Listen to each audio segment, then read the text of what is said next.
So Rich, before we start this new episode of our hit television series review, I think we need to address a very important issue in regards to our Ghostbusters review. A lot of people were very upset that we would imply that other YouTubers are pricks. Even though it was a very obvious joke, people are very upset at you. Well, I am a prick. I think that you need to apologize to everybody because this is serious business. We can make fun of 9/11 all we want. We can make fun of an innocent woman that's just trying to teach children the alphabet with a cow puppet. But heaven forbid, we jokingly refer to anyone else on YouTube as a prick. That is apparently where the line is drawn. Wait, but they're pricks. All those people we talked about? And these other ones too. Yeah. They're all pricks. Well, yeah, sure. But we can't say that on camera, so we'll cut this part out. And him, he's a really big prick. Oh, that one, yeah. Yeah, we can both agree on that. Absolutely. Pricks. But one person that no one will be upset about if we call him a prick is Mel Gibson. Yay! Mel Gibson is a prick. Is that ever gonna go away? Nope. He's just a prick forever now. He's a prick for life. Wow. Like Caitlyn Jenner could murder somebody with her car, and she's a hero. He didn't kill anyone with his car, but he is a prick. Matthew Broderick killed somebody with a car. Yeah, why don't people talk about that more? I think what I'm saying is, if Mel Gibson ever wants to be accepted in society again, he needs to run somebody down with a car. That's good advice. Yeah. Preferably not a Jew, though.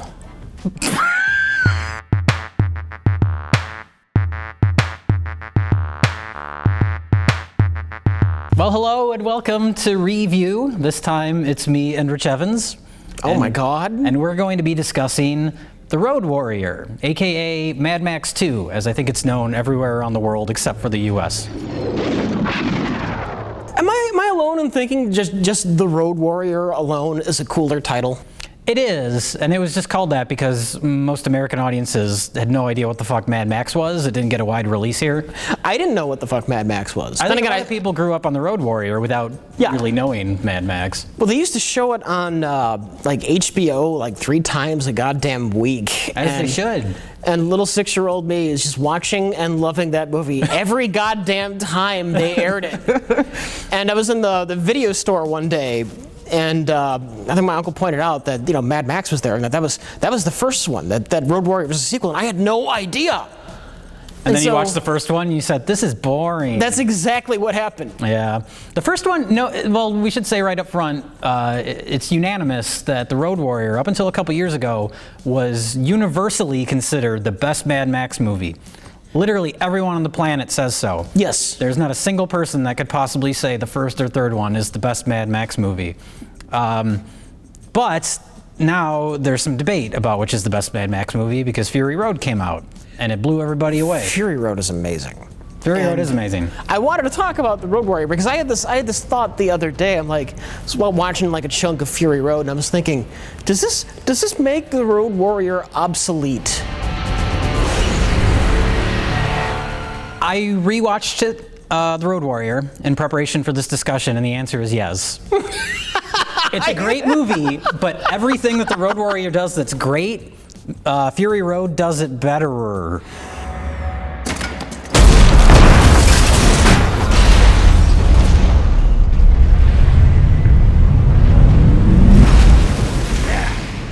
Yes. It's still an awesome movie, and that's the frustrating part, because it's this is great, but it's not Fury Road. Here's what The Road Warrior has going for it, though, that I think might redeem it. Everything in Fury Road is beautiful. Yes. Fury Road manages to glorify everything that happens. It's dreamlike, and every frame is like a goddamn painting. Blues and oranges are just used spectacularly. Mm. And what The Road Warrior is, it's very gritty in comparison. It's almost got a realistic film. It doesn't draw attention to the brutality. Yeah. It's just brutal. Yeah, which is weird to say because before Fury Road, I think most people would say Road Warrior is pretty silly. Yeah. All the Mad Max movies are silly. But in comparison, now it feels a lot more grounded and real. Which is a positive. I also think it's, if you're just looking for a straight-ahead, streamlined action movie without any, any flourishes of artistry. Mm-hmm. I shouldn't say artistry, but without any of the flourishes that Fury Road has, that's the Road Warrior. Yeah. It's very straightforward. It's about... I was, when rewatching it, I was thinking of Army of Darkness, where a guy shows up in this little village. He doesn't want to have anything to do with anything. He wants to get out of there for completely selfish reasons. And then once he starts to care, he becomes slightly less interesting as a character. It's the exact same thing that happened with Ash in Army of Darkness. It's still a great movie, but once he starts to care, because it almost feels like a subversion of the typical action hero up until that point. He just wants gas. He never truly cares, though. He kind of does. He comes back, He comes back because he gets blowed up.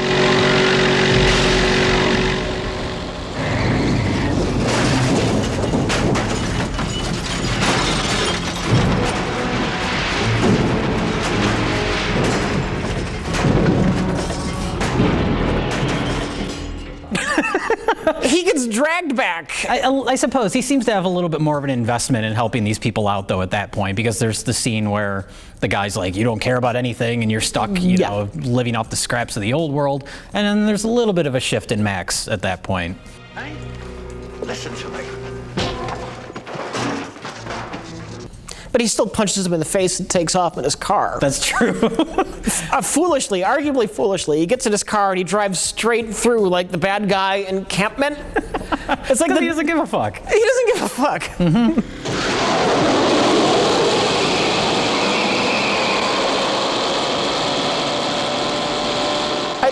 I'd argue he assumes his car is going to outrun them because that car is just an awesome car. It is. That is probably my favorite movie car, and I watched that movie when I was a kid, over and over and over, and every time that car gets totaled, my heart broke a little bit more. Did it really break your heart at the beginning of Fury Road when it just gets busted up immediately? Yes, it did.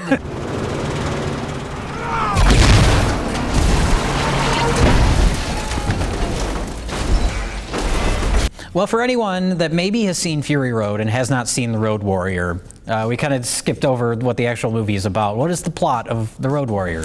Doesn't take long to explain. It's about being dead. No, hear me out. I actually have a theory on this. The Mad Max trilogy. Mm-hmm. The first one's about dying. Sure. There's civilization in the first one, but it's clearly on the decline. Yes. Mad Max he's trying to be a cop. He's trying to have the family life, but the decline, eventually it eats to him, and he has the fall at the end. So, First one, dying. The Road Warrior is all about fucking wallowing in misery. Mm-hmm. There are greens in the first movie. The second one, there's no real good reason for it because, contrary to popular belief, it's not a nuclear apocalypse. Right. It's just an oil crisis. There's no oil and society fell apart because of that. Yeah. But the entire world is like a deserted desert wasteland for no particularly good reason other than just thematically it works.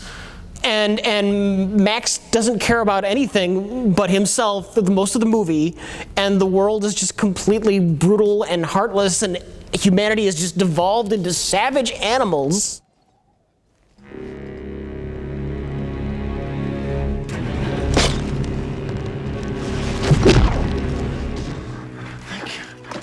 Thank you.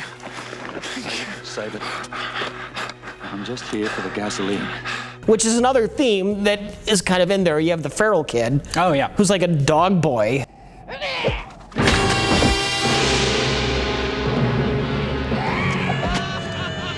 And then you get to the third one, Beyond Thunderdome, and things are getting better. Some kind of civilization is forming out of the decayed body, and Max has some kind of redemption, and he regains some humanity. So there's an arc through all three films, thematically and with Max's character.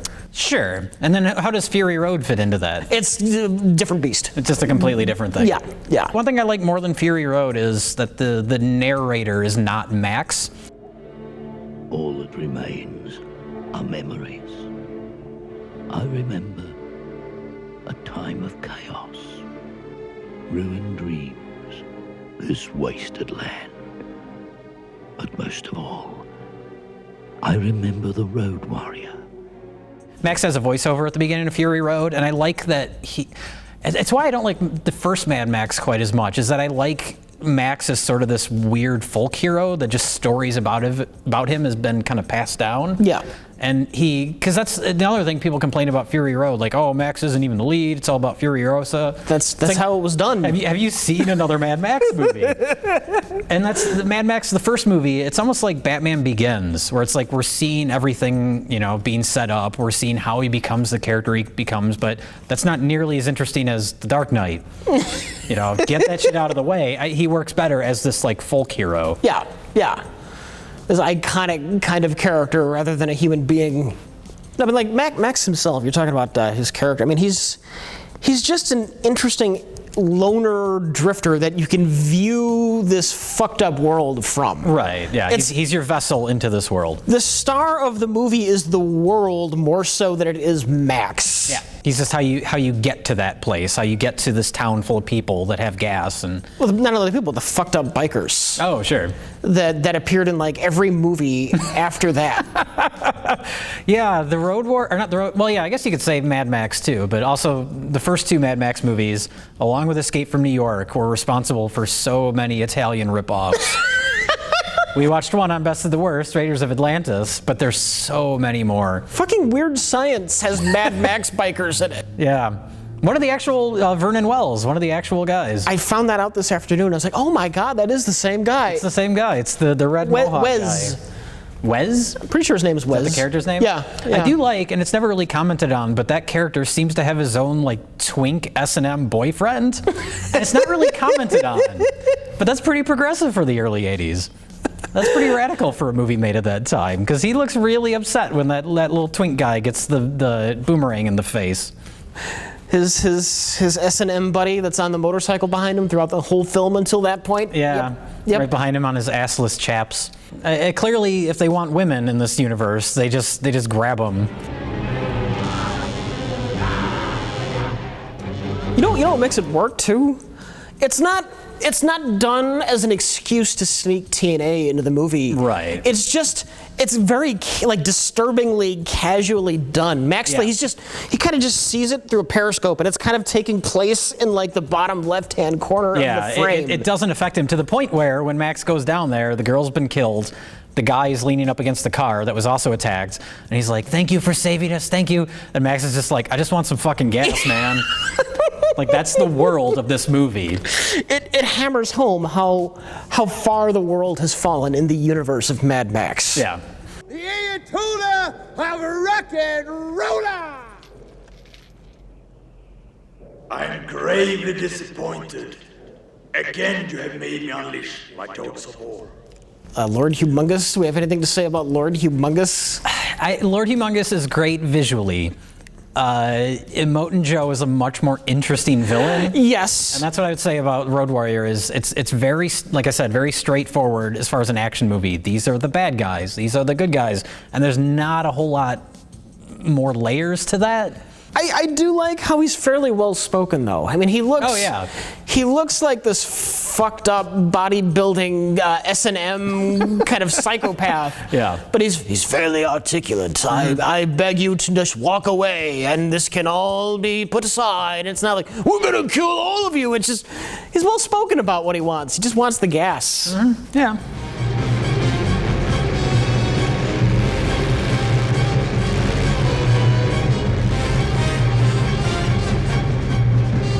Except for maybe the first Mad Max, they all have a slight sort of fairy tale and the post-apocalypse feel to them.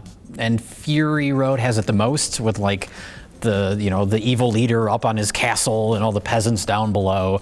But this one gets you into that world too, that fairy tale feel with the voiceover, like we met this man once and then we never saw him again and all that stuff.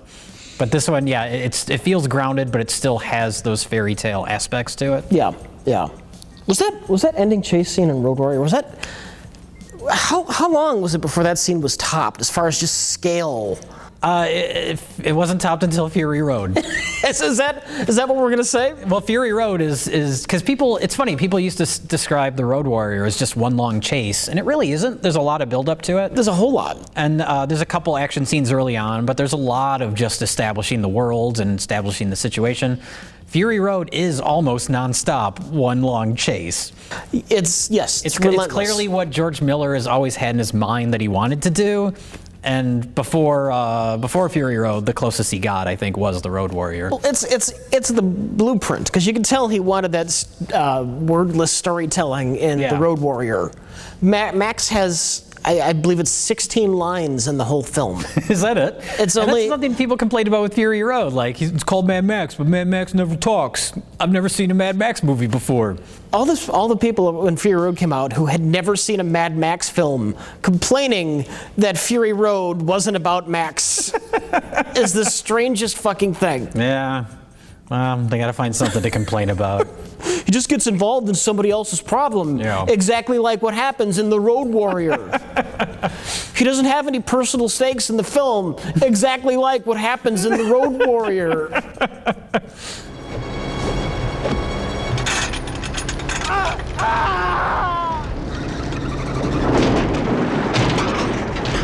It's a hard movie to talk about without just saying everything is awesome.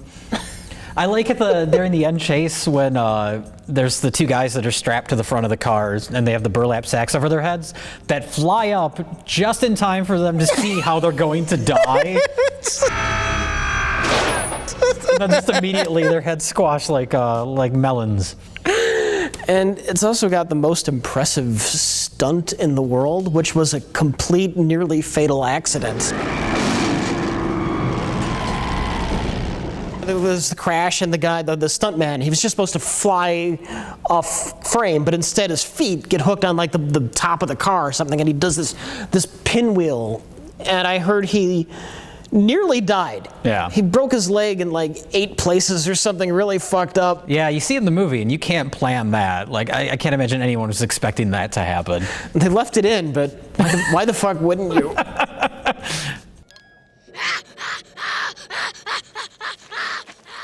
Is the feral kid great or annoying or both? Both. Okay. Both. It can be both. I love the idea that just the generation that's growing up after the apocalypse are basically just savage animals. Yeah. That's kind of a fun detail. His barking does get a little bit obnoxious. The barking gets annoying, but he's a useful character. Like a lot of movies with little kids in them, the kids are obnoxious and they just don't serve any purpose. But that kid, he's sneaking through little tunnels and cutting off fingers, and it's great. I got it! I got it!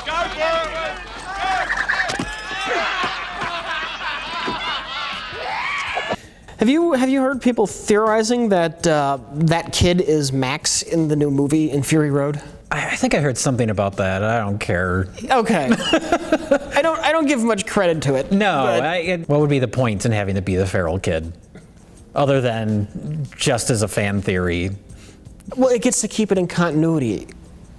None of those movies care about continuity. They have the gyroplane pilot in Beyond Thunderdome as a completely different character. Continuity does not matter in these movies. They're connected thematically, and the fact that Max is played by Mel Gibson, and that's pretty much it. Bruce Spence, who I heard when he filmed The Road Warrior had just gotten out of the hospital, which is partly why he's so fucking thin. Oh, really? Yeah. Yeah, supposedly he could barely like jump out of the sand. Did he have trouble lifting up the snakes when he had to throw them from his gyroplane? He probably That's did. another like weird little detail. I like all the weirdness in these movies, but yeah, he's on his gyroplane. He's just throwing snakes down on people.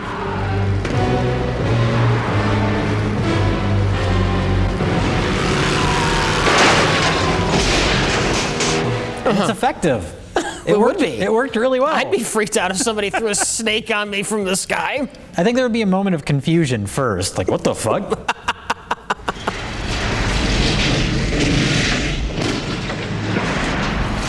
My question about that ending, when the tanker falls over and the sand starts pouring out and you realize that, the gas was never in there to begin with, Max kind of has a look like he didn't know about that. I don't think he does. Which is great that our hero was completely oblivious to the plan that wasn't even his idea the entire time. They don't directly state it, but he has that look like, oh. Well, they didn't trust him. It's almost a double cross. Yeah. The casualness too, which our good guys die at the end of that film. Yeah, almost immediately they start dying.